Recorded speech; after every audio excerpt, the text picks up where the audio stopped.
An archetypal religious figure, von Franz writes, implies a part of the human personality, or even of humanity, which remain behind and therefore still has the original wholeness of nature. He symbolizes a specific, mainly religious, function. But in mythology, as soon as the fool appears as the fourth in a group of four people, we have a certain right to assume that he mirrors the general behavior of an inferior function. The fool hero represents the despised part of the personality, the ridiculous and unadapted part, but he is also the bridge to the unconscious, and therefore holds the secret key to the unconscious totality of an individual. The fool connects two worlds, the everyday world where we live most of the time, and the world of imagination. He is the gate to the great treasure, bringing a renewal of life. It is the inferior function which leads to the healing of our Fisher King wound.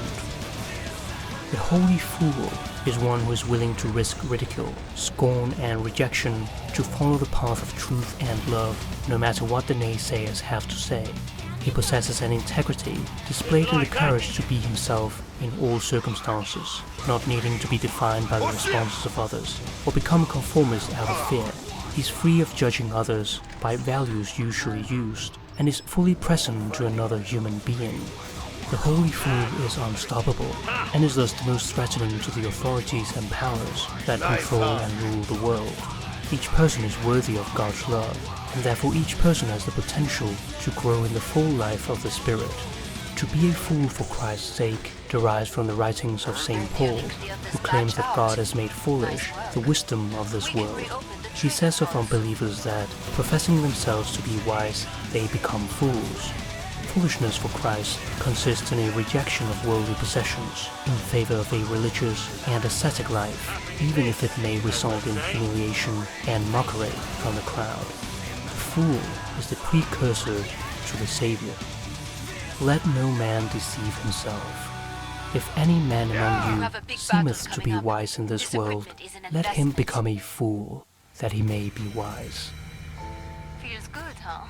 When no one dies. Friend? We're winning, Forget yes. But do not underestimate our enemy. I was just thinking that. Who wants money? Hey, thanks. Ready, folks? Anyone feeling poor? The legendary figure of Hermes Money, Trismegistus, guys. Hermes thrice great, is the inspiration for the spiritual teachings known as Charity Hermeticism. time. He is a syncretism joining of the Greek deity Hermes, the winged messenger of the gods, and his Anyone Egyptian feeling counterpart, poor? the ibis-headed moon god, Thoth. Hermes and Thoth were considered to be Charity one time. and the same. Last chance. Both of them were I have to power down the psychopomps, fog. guides in the land of the dead. Health check. Thoth is also the god Let who it presides over speech rain. and interpretation. He's the inventor of the alphabet and the Full art sets of on the writing. scope. Ever since, Back to humans it, have been vis-a-vis. using writing to preserve the vast array of accumulated knowledge. Thoth is called the heart of Re, the tongue of Atum, the throat of the god whose name is hidden.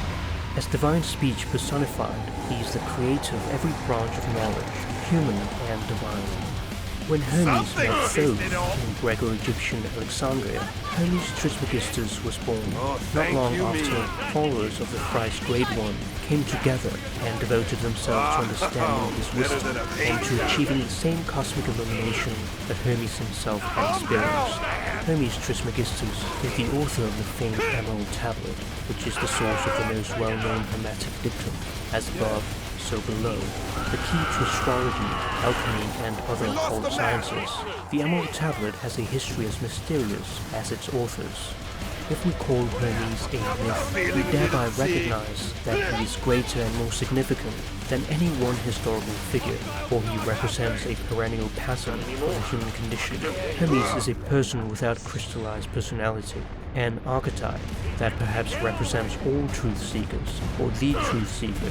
Certainly, he experiences that which all truth seekers hope to experience. The Neoplatonic sage Iamblichus writes, Hermes, the deity who presides over rational discourses, has long and rightly been considered common to all who practice the sacred arts. He who presides over true science concerning gods is one and the same throughout the universe. It is to him that our ancestors dedicated the discoveries of their wisdom, attributing all their own writings to Hermes.